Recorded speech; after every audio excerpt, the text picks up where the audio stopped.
Senhores alunos, oi. Bom, estamos começando mais uma aula de Física A, para terminar a apostila V3. Irei para o próximo assunto com vocês, que é gravitação universal. Nas próximas transparências nós encerraremos com impulso e quantidade de movimento, e em função disso iremos para ondulatória. Bom, só confirmando, né? A aula que eu tenho com vocês é fevereiro noite, fevereiro sábado, março noite e março sábado. Beleza, gente? Então, a aula de hoje ela vai ser bem light em relação à aula de trabalho e energia. Irei falar hoje com vocês sobre gravitação universal. Bom, gente, primeiramente,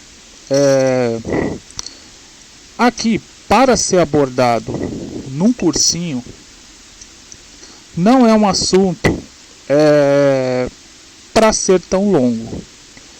De fato, essa aula ela não vai ser tão longa, tanto é que não há necessidade de dividir o vídeo em 2 ou 3 partes, como foi feito em trabalho e energia.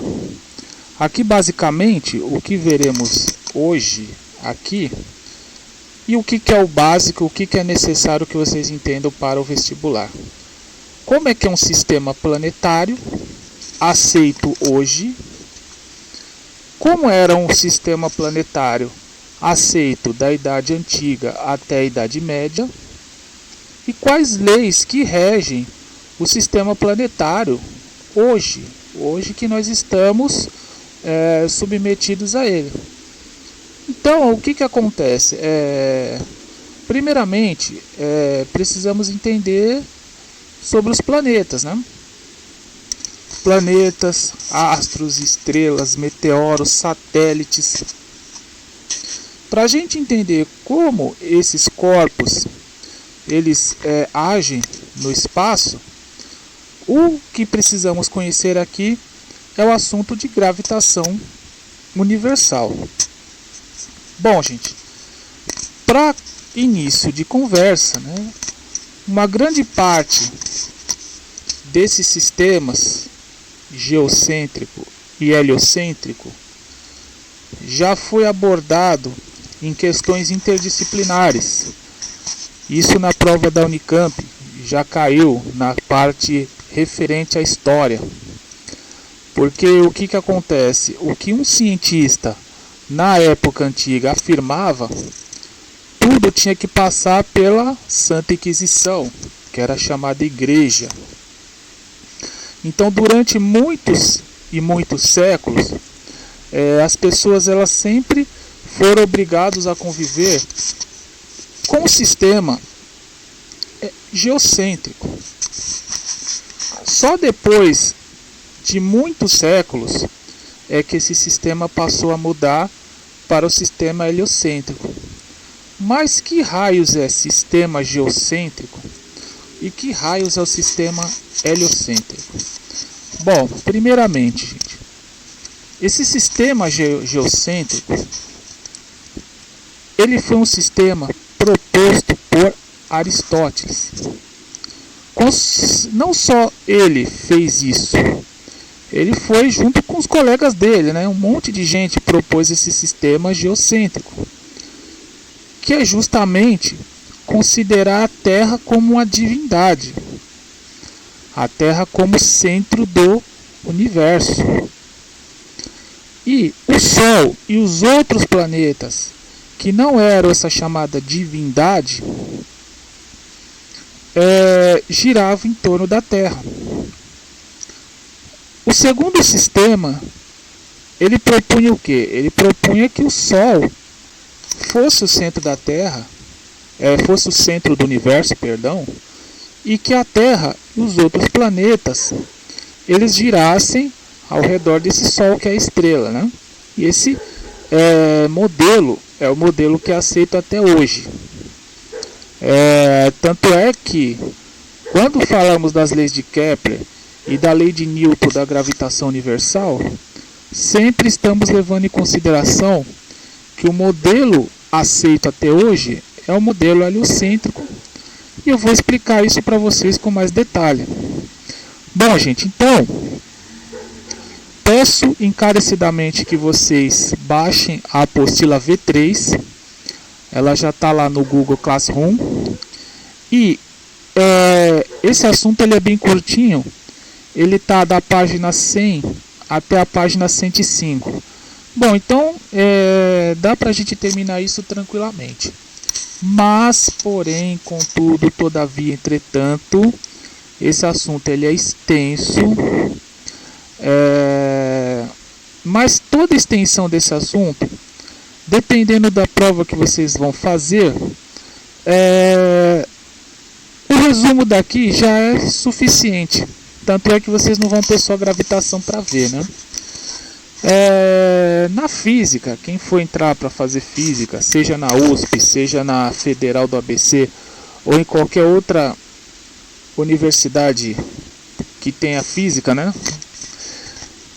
Eles têm uma disciplina chamada gravitação universal, e também eles veem isso um semestre inteiro, até um ano inteiro, dependendo do tópico, dependendo da grade curricular. Esse não vai ser o nosso caso.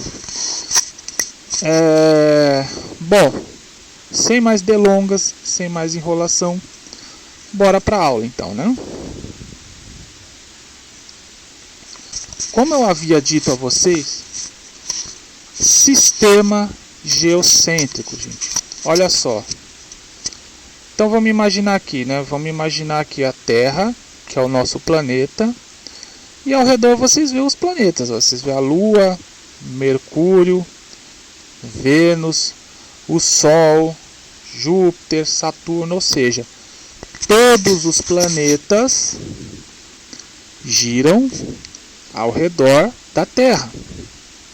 Somente as estrelas é que são consideradas fixas, presas a uma outra esfera. Bom, mas vamos deixar esse assunto para lá. Guardem isso, sistema geocêntrico. A Terra é o centro de tudo, gente. A Terra está no referencial fixo e todos os planetas giram em órbitas ao redor da Terra. Beleza, gente? Vamos lá. Então esse sistema geocêntrico, ele é um modelo proposto por Aristóteles, simplificado por Ptolomeu. Bom, então aí, como eu falei para vocês, lá dentro da física existe uma filosofia a respeito disso, né? Esse modelo foi fundamentado lá na Idade Antiga, lá na Grécia, né? Então ele é fundamentado na filosofia grega. E durante toda a Idade Média, este foi o modelo que devia ser aceito. Mas esse modelo ele era aceito por quê, gente? Por imposição. Imposição de quem? Da Igreja Católica na Europa. Então isso vocês já devem ter estudado em história, né? Então vocês já devem estar mais crânios do que eu, né? Porque vocês estão estudando história recentemente. Eu estudei história há mais de 10 anos atrás, quando era para fazer o vestibular, quando eu estava no lugar de vocês. Então, como eu falei para vocês, a Terra era um lugar digno, né? E servia como de habitação a criações divinas. Quem era essa criação divina? Era o homem, né? Era o homem que desde aquela época também matava, né? Matava outros homens que duvidassem desse modelo, né? Que duvidassem dos dogmas da igreja. Bom, então isso aí vamos deixar para aula de história, né? Mas vamos pensar assim, esse modelo ele foi contestado. Mas por que esse modelo geocêntrico ele foi contestado? Para a gente poder explicar isso, imagina que se a Terra ela está no centro, um observador no centro observando o movimento dos planetas observaria uma geometria simples de ser explicada.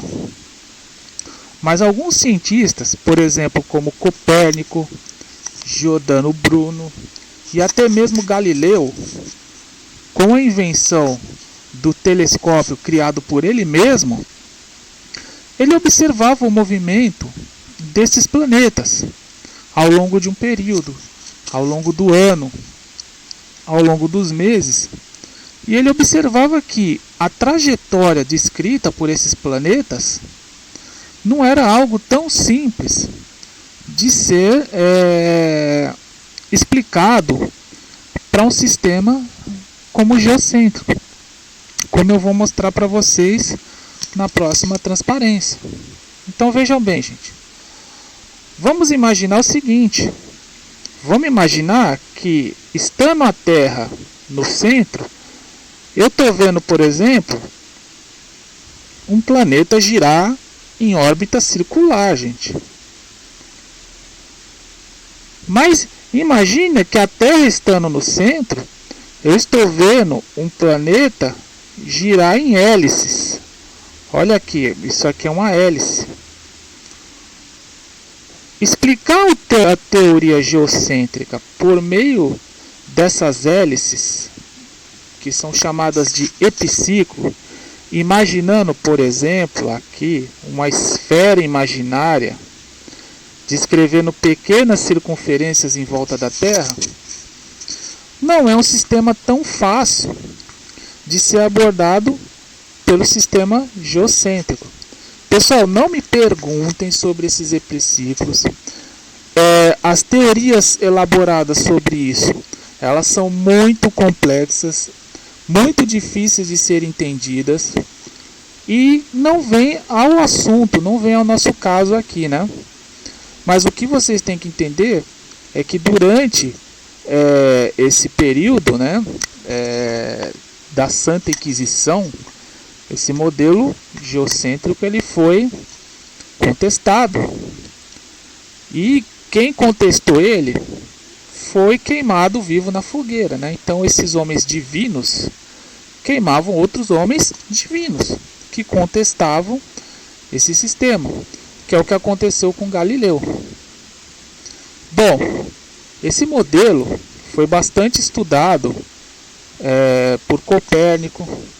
Por que ele foi aceito, né? Porque teve aquele período, né, que saiu da Idade Média, e da Idade Média veio o Renascimento.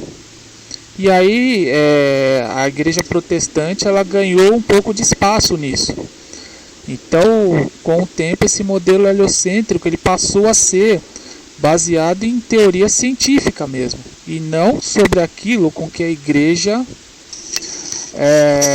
queria aceitar. Pessoal, então assim, na verdade isso aqui é uma aula de história meia boca. Eu posso estar falando grandes besteiras aqui, né? Por isso eu quero sintetizar isso. E aí eu peço para vocês conversarem sobre essa filosofia do teocentrismo, do geocentrismo com os seus professores de história.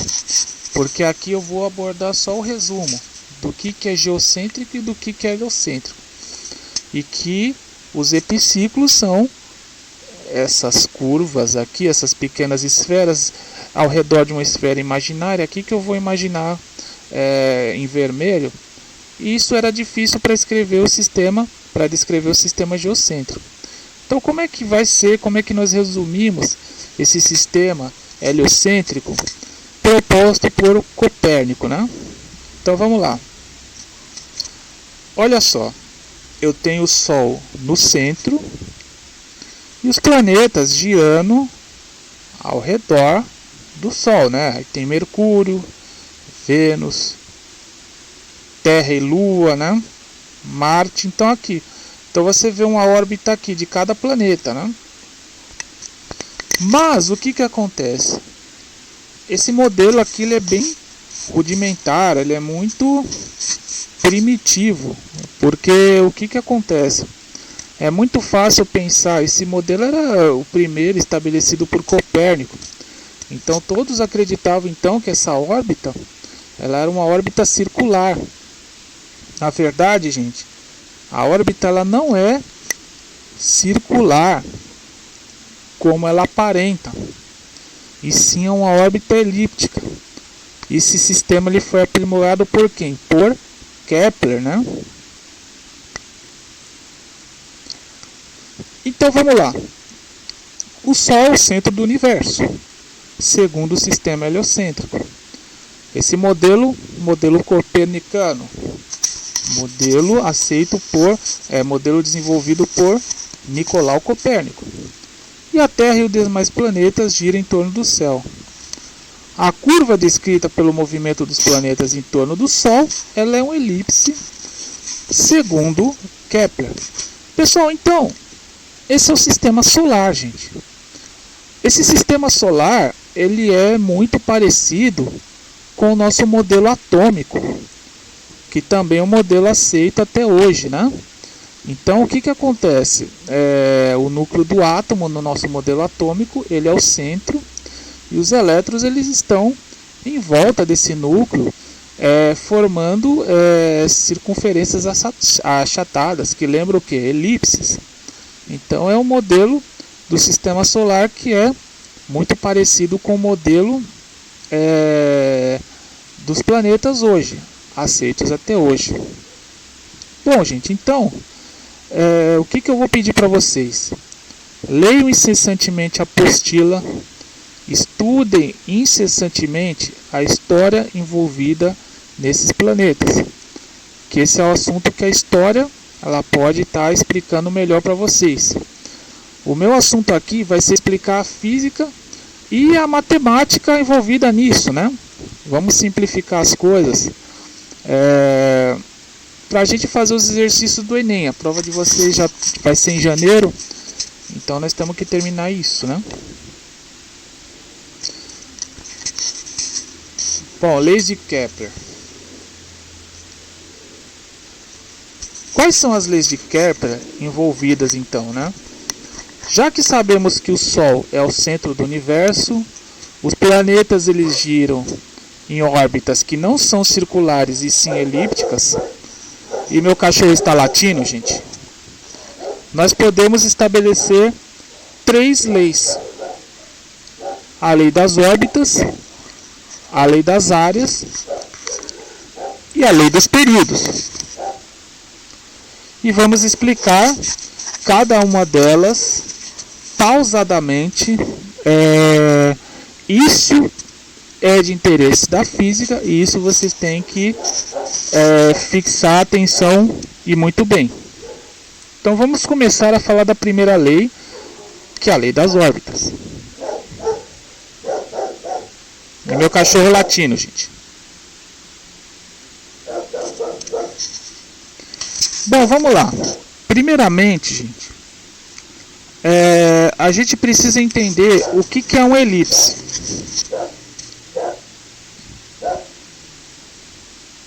Uma elipse, gente, isso na matemática, é uma figurinha que tem este formato, né? Só um instantinho. Isso.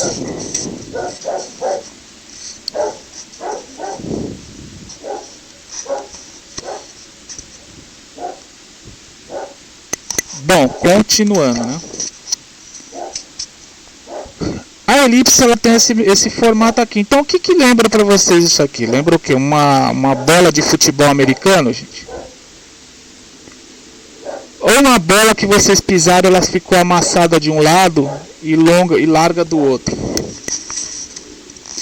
Bom, a elipse é essa figurinha aqui, que já eu vou explicar para você. A elipse ela tem 2 focos. Isso você já deve ter visto na matemática. Eu vou chamar de foco 1 e foco 2. Então, e esta é o que? Esse é o contorno da nossa elipse, isso que está em preto aqui. E aí o que, que acontece? Ó? Os planetas eles estão girando nessa órbita. Significa o que? Ó? Esses planetas eles giram em torno de uma elipse e o Sol está ocupando um dos focos. Então este é a lei das órbitas, né? Os planetas descrevem uma órbita elíptica em torno do Sol que ocupa um dos focos dessa elipse. E vamos lá, o que é o foco, né? E aí vamos explicar um pouquinho da matemática. É uma figura plana em que a soma das distâncias entre qualquer de seus pontos e dois pontos específicos e únicos, chamados focos, é sempre constante. Caramba, mas o que é isso? Você falou tudo e não disse nada, né? Então devo estar vendo aqui carinhas de tristeza, mas vamos explicar isso lá na matemática. Se vocês viram elipse em matemática, talvez vocês não estejam com carinha de tristeza, mas vamos resumir o que é isso aqui na física, né? Então vamos imaginar o seguinte: imagina que isso aqui é um corpo. Se isto é um foco, imagina que aqui é um outro corpo, gente. Se isto é um foco, vai ser chamado de F2. Se isto aqui é um foco, vai ser chamado de F1. E aí vamos pegar um ponto qualquer dessa elipse, supostamente por onde está circulando um planeta. Olha só, gente. Do foco até esse ponto eu tenho uma distância D1.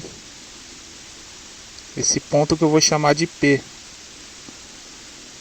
Deste ponto P até o outro ponto supostamente chamado de foco, eu vou chamar de D2. Pessoal, D1 mais D2 ele é constante. Vamos supor que o planeta agora esteja num ponto que eu vou chamar de Q. De F1 até Q, eu tenho aqui ó, uma distância D3.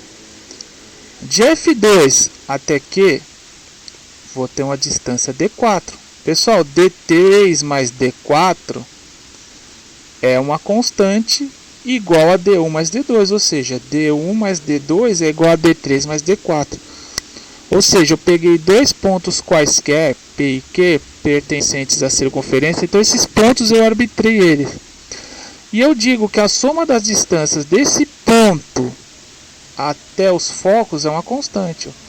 Só D1, distância do ponto P até A, D2 é a distância do ponto P até B, é constante.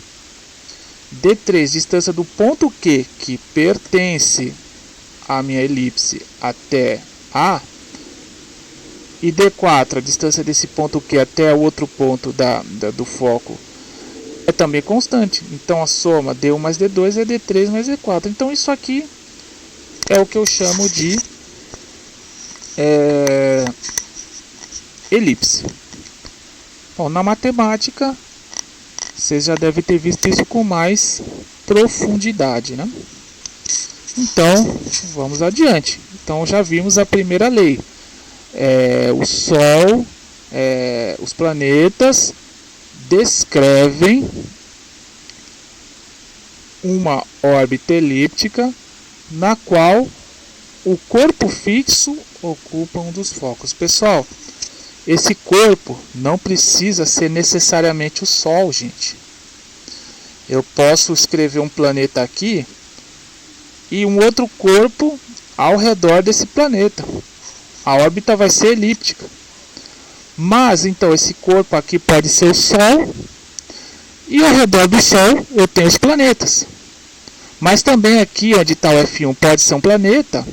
E ao redor dele eu tenho outros planetas também. Descrevendo órbitas elípticas. Então esse corpo que está ocupando F1 não precisa ser necessariamente o Sol. Pode ser um outro corpo. Mas, para comodidade, isso foi uma pegadinha de vestibular. O Sol ocupa um dos focos, mas não precisa ser necessariamente o Sol.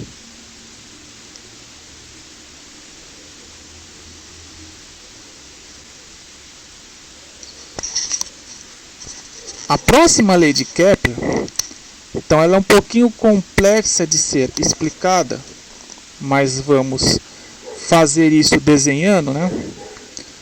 É a lei das áreas. A linha imaginária, raio vetor, que liga o Sol a um planeta, varre áreas iguais em tempos iguais, ou intervalos de tempos iguais. Como é que explica isso aqui, gente? Vamos lá, vamos fazer um desenho e pelo desenho eu vou explicar isso para vocês. Bom, essa figurinha aqui foi tirada da apostila de vocês, então leiam a apostila de vocês. Então eu tenho aqui uma elipse. Então vamos imaginar que, por exemplo, o corpo está girando em órbita elíptica ao redor do outro corpo que supostamente é o Sol. Então vamos imaginar aqui, por exemplo, que no instante T1 esse planeta esteja nessa posição aqui que eu estou chamando de posição no instante T1. E aqui eu tenho uma outra posição no instante T2 que esse planeta está ocupando. Então o que acontece aqui? Ó? Desse ponto até o foco, eu tenho uma distância. Desse ponto até outro foco, eu tenho outra distância. Então vamos chamar aqui de D1 e vamos chamar aqui de D2. Pessoal, o que é isso aqui, ó? Isso aqui é um setor, gente, ó. É um setor de área 1.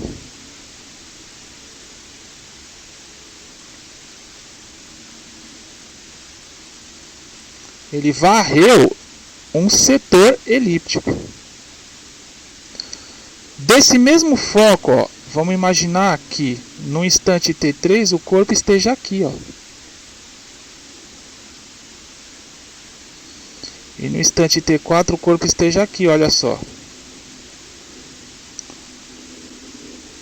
Aí eu tenho uma distância aqui que eu chamo de D3. Pessoal, tá mal feito aqui porque estou fazendo no mouse. E aqui eu chamo de distância D4. Olha só o que está acontecendo aqui. Eu tenho a segunda área.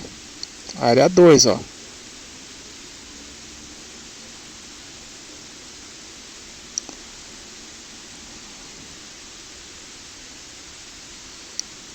Então, ó, isso também é um setor elíptico de área 2.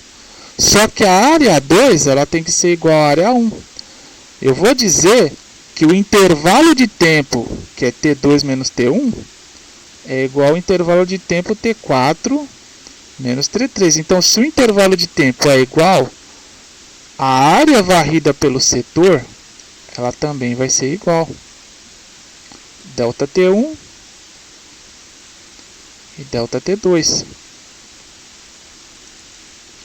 Se é verdade que delta T1 é igual a delta T2, então a área 1 é igual a área 2. Então, esta é a chamada lei das áreas, né? Bom, isso está bem explicado na apostila de vocês.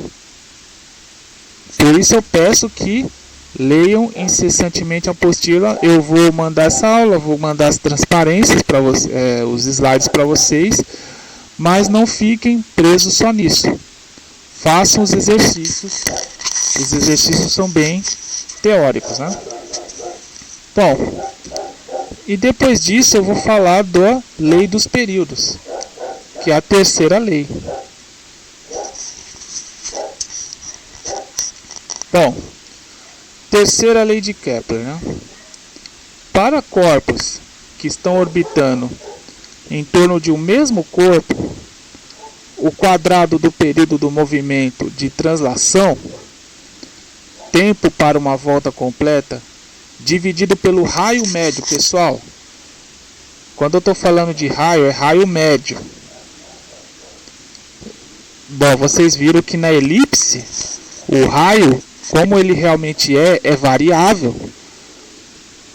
A distância média de um foco, por exemplo, até a órbita, ela não é constante, ela varia conforme o corpo vai varrer na órbita. Mas existe o raio chamado raio médio. Então, o tempo para uma volta completa, o quadrado do período, dividido pelo raio médio elevado ao cubo, né? Ele vai ser uma constante. Então, ó, o que significa? T quadrado sobre D ao cubo, né? Ele é uma constante que eu chamo de K. De onde sai isso aqui, ó. T quadrado igual a KD ao cubo.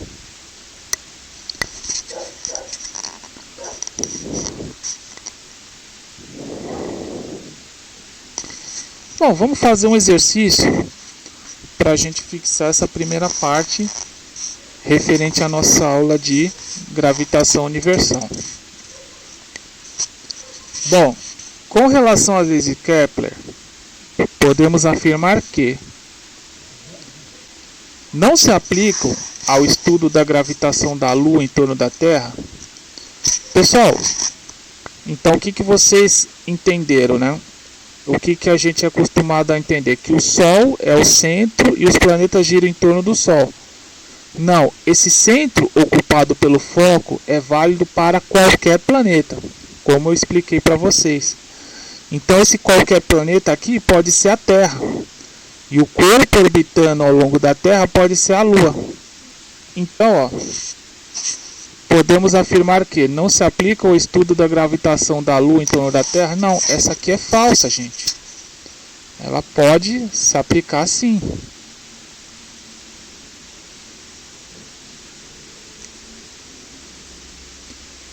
Bom, eu dizer que a alternativa A é falsa, também eu estou afirmando que a alternativa é falsa, onde ele afirma que só se aplica ao sistema solar.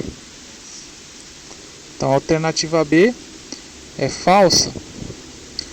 Aplicam-se a gravitação de quaisquer corpos em torno de uma grande massa central. Olha só, essa grande massa central é o planeta, que não é necessariamente o Sol. Então essa daqui, ó, é a gravitação em torno de uma grande massa central, onde as massas menores elas circulam ao redor dessa grande massa central. Letra B, contraria a mecânica de Newton. Olha só, a gente está falando de a lei de Newton, ela é a lei da gravitação onde massa atrai massa. Só que para ter essa força de atração, o corpo precisa estar em órbita em relação ao outro, como nós iremos ver na lei da gravitação de Newton. Então, para a gente estudar a lei da gravitação de Newton, precisamos entender os corpos se atraindo mutuamente, mas em movimentos, um em movimento em torno do outro. Então, essa aqui é falsa. Então, ele não pode contrariar a lei de Newton. Não prevê a possibilidade da existência de órbitas circulares. Pessoal, a lei de Kepler ela não informa nada disso em relação de órbitas circulares. Quando eu estou falando, gente, de raio médio, lembra o T quadrado igual ao KD ao cubo? Na verdade, eu estou falando, esse D é um raio médio equivalente a uma órbita, como se ela fosse o que, gente? Circular. Então, quando ele fala não prevê a possibilidade da existência de órbitas circulares? Então, na verdade, ela é falsa, né? Porque tem o chamado raio médio. E o raio médio, ele é equivalente a uma órbita circular.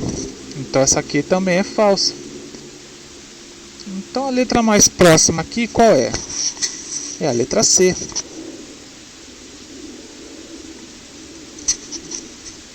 Aplica-se a gravitação de qualquer corpo em torno de uma grande massa central. Bom, vamos lá. Próximo exercício aqui, né?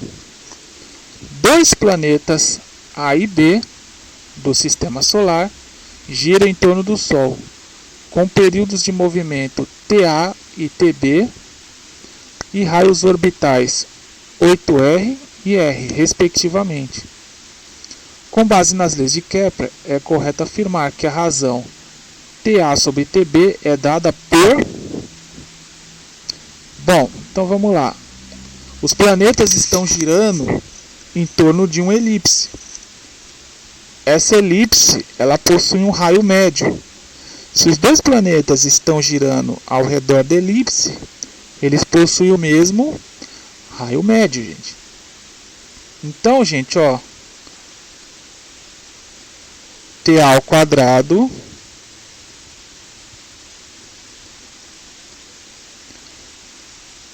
KD ao cubo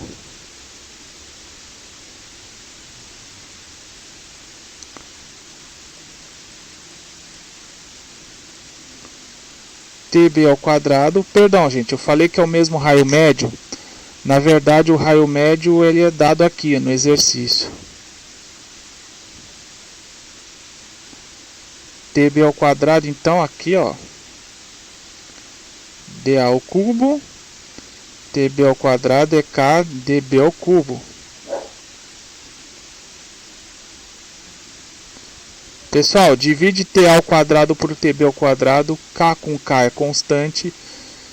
Pessoal, então vocês vão colocar, ó, no lugar de DA, vocês vão colocar 8R elevado ao cubo, e no lugar de DB, R elevado ao cubo. Pessoal, tentem fazer, pausem o vídeo e já já nós vamos fazer.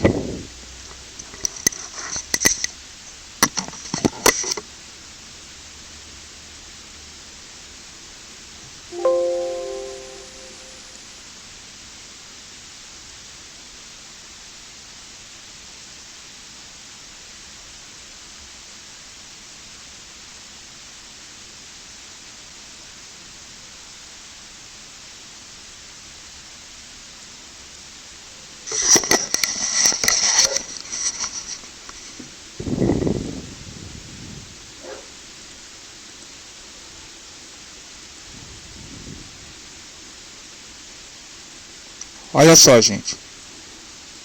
TA ao quadrado K que multiplica DA ao cubo.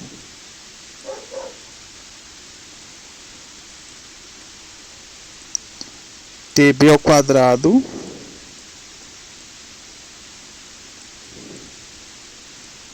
é igual a K que multiplica DB ao cubo.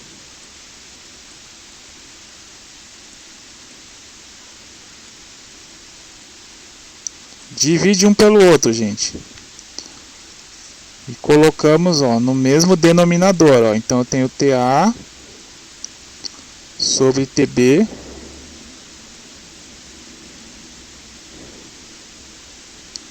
elevado ao quadrado. K com K vai embora. E aqui fica DA sobre DB ao cubo, gente.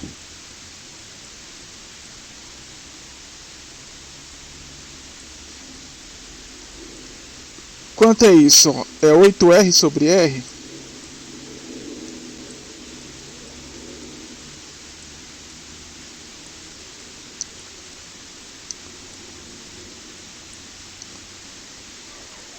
Pessoal, o que eu vou fazer aqui, ó? 8R sobre R ao cubo, eu coloquei no mesmo denominador, R com R simplifica. eu tenho TA sobre TB ao quadrado é igual a 8 ao cubo. Para deixar igualzinho da forma que está a resposta, vamos tirar a raiz disso aqui, gente, ó. Eu tiro a raiz dos dois lados.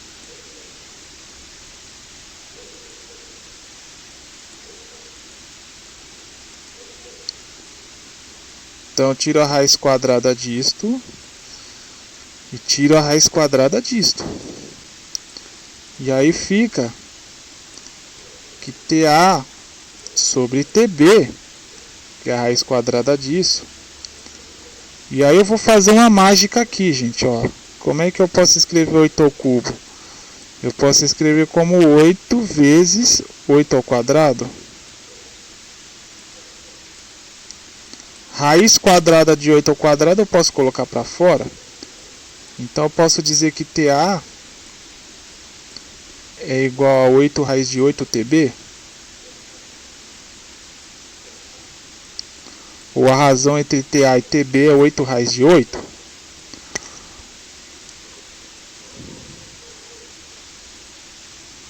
Fica estranha essa resposta, né? Mas é assim que está nas alternativas.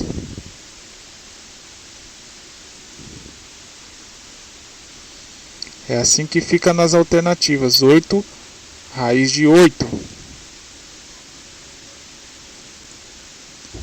Que nos dá a letra D. Bom, então é um pequeno cálculo, né? Esse cálculo ele fala da terceira lei de Kepler. Basicamente, a questão ela vai ser teórica, mas em relação a cálculo, a única coisa que vocês vão ter que se preocupar vai ser referente a isso. Beleza, gente? Então, o que nós vamos fazer? Nós vamos seguir. Vamos adiante. Bom, então eu fiz ele no whiteboard.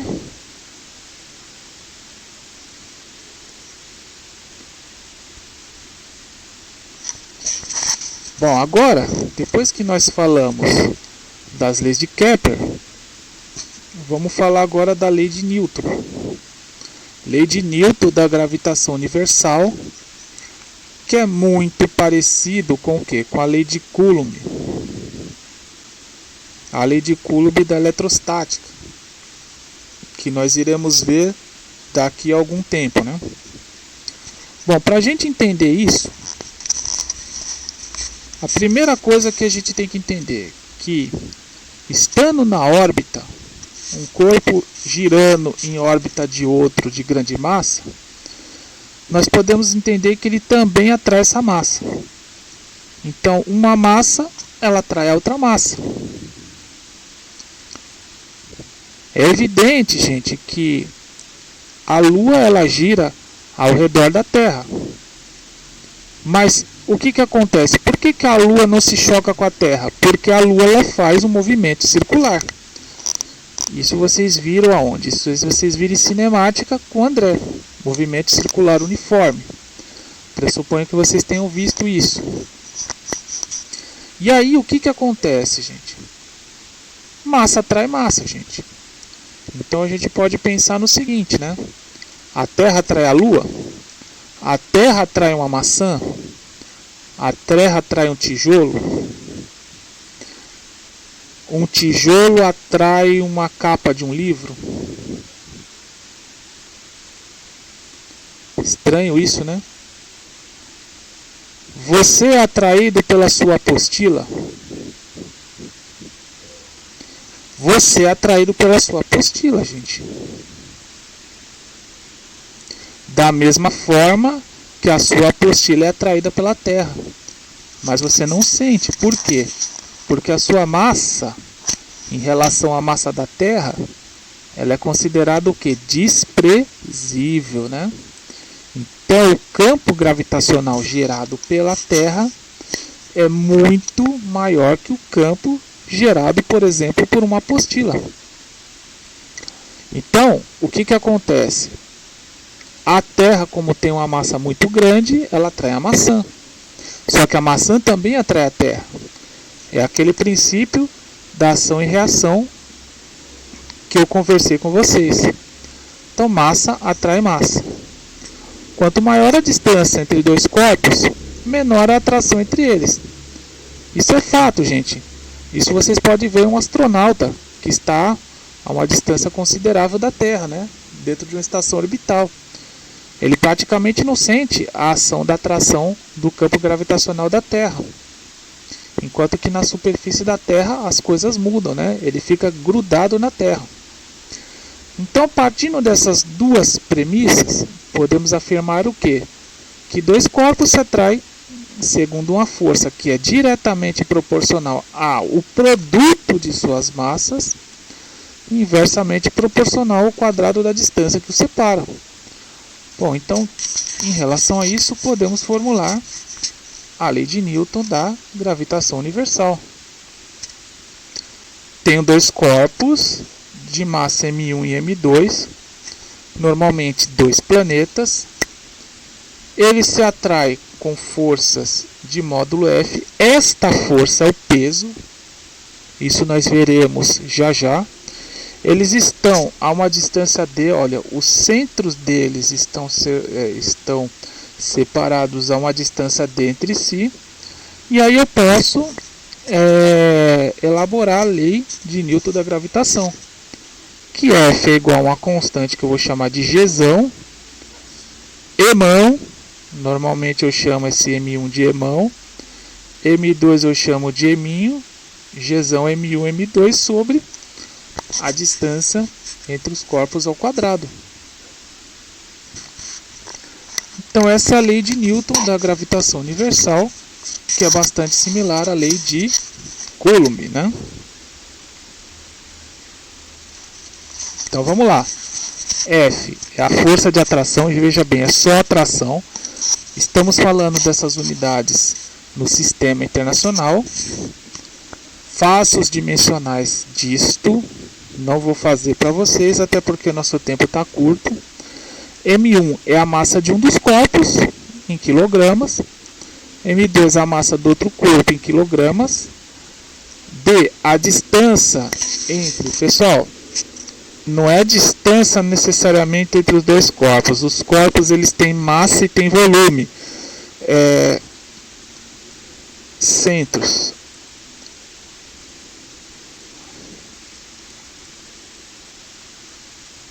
Centros dos dois corpos. E aí o G, a constante de gravitação universal, Newton vezes metro quadrado por quilograma ao quadrado. E esse G tem esse valor aqui simbólico. Pessoal, no vestibular eles dão para vocês 6,67 vezes 10 a menos 11 Newton metro quadrado por quilograma ao quadrado. Pessoal, então vamos lá. Aceleração gravitacional na superfície da Terra. Como é que a gente pode demonstrar isso aqui, né? Então vamos imaginar o exemplo clássico de uma maçã, né?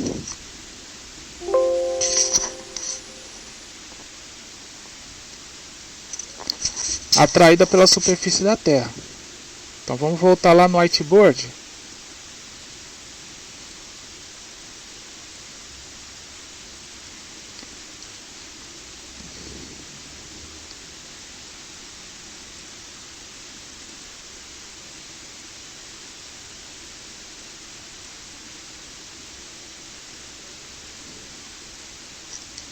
Praticamente, gente, a força de atração aqui qual vai ser? Ó?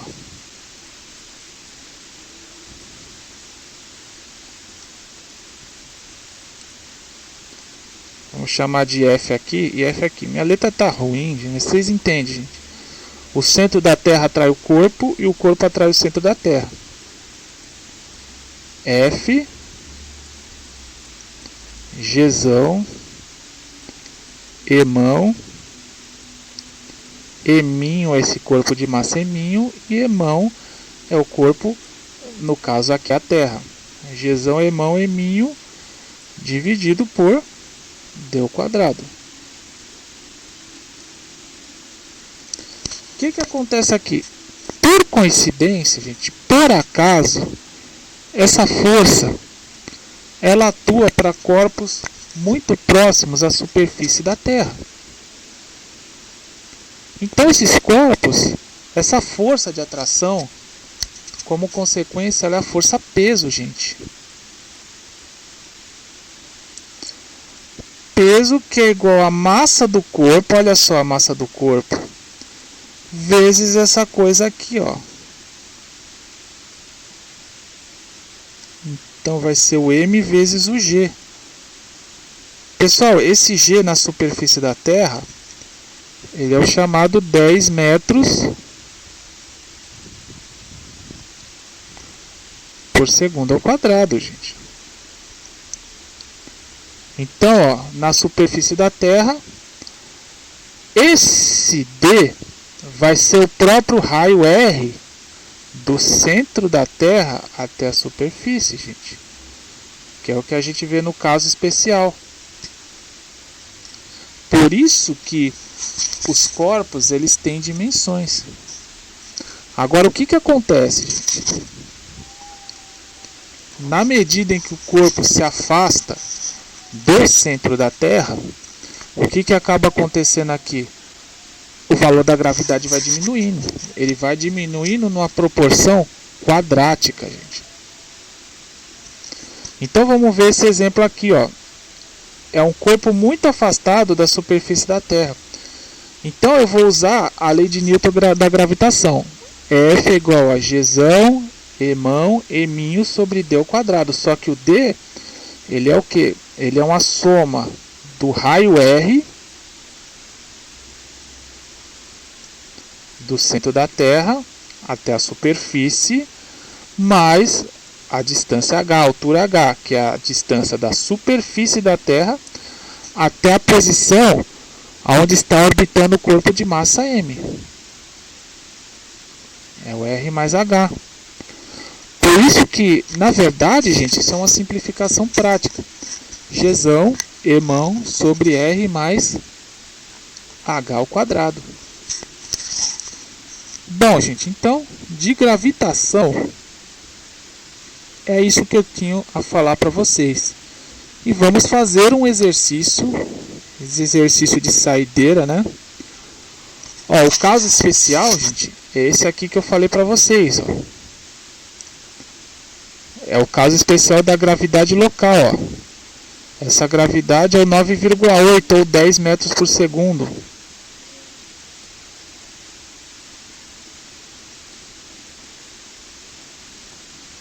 Gzão vezes Emão, que é a massa da Terra, sobre o raio da Terra. Feito isso, gente, vamos fazer um exercício. A força da atração gravitacional entre dois corpos celestes é proporcional ao inverso do quadrado da distância entre os dois corpos. Assim é que, quando a distância entre um cometa e o Sol diminui pela metade, a força de atração exercida pelo Sol sobre o cometa... Vamos lá, gente. Lei da gravitação universal de Newton. Vocês vão fazer inicialmente com a distância D e depois vocês vão fazer com a distância D sobre 2 e vão comparar uma força com outra. Vamos lá, tentem fazer e já faço com vocês. Pausem o vídeo e façam. Quando terminarem, nós vamos continuar.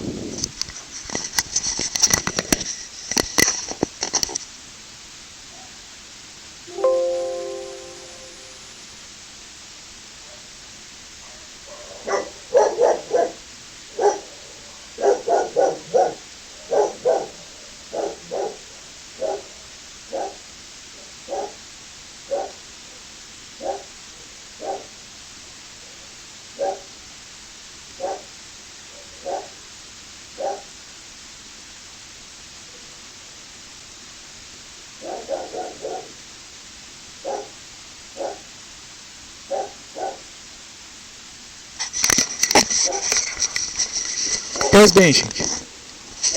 Caso normal, distância D. Gzão, M1. Pessoal, não ligue que meu cachorro está latindo, né? Tô quase na rua aqui, né?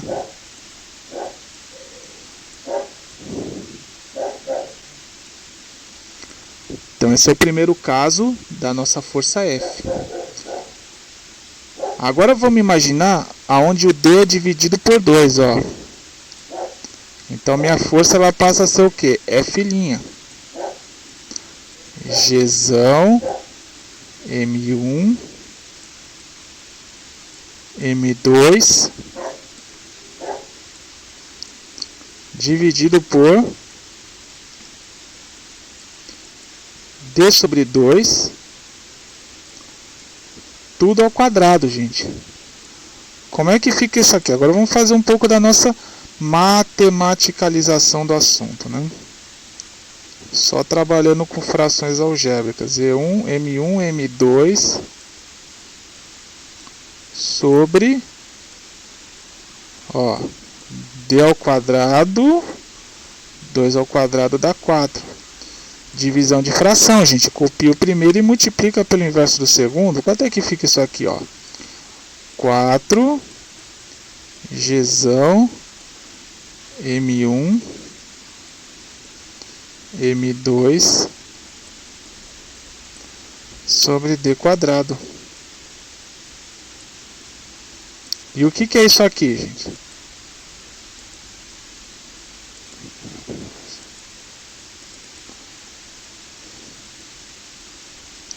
É o F, né? Então F' é 4F. Então se eu reduzir a distância pela metade, o que acontece com a nova força? Ela aumenta o que, gente? 4 vezes, né? Então ela fica multiplicada por 4.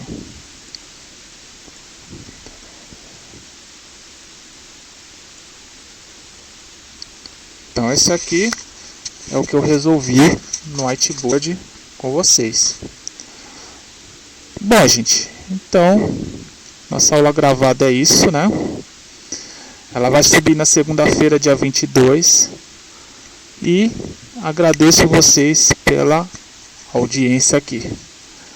Beleza, gente? Então, semana que vem nós continuaremos.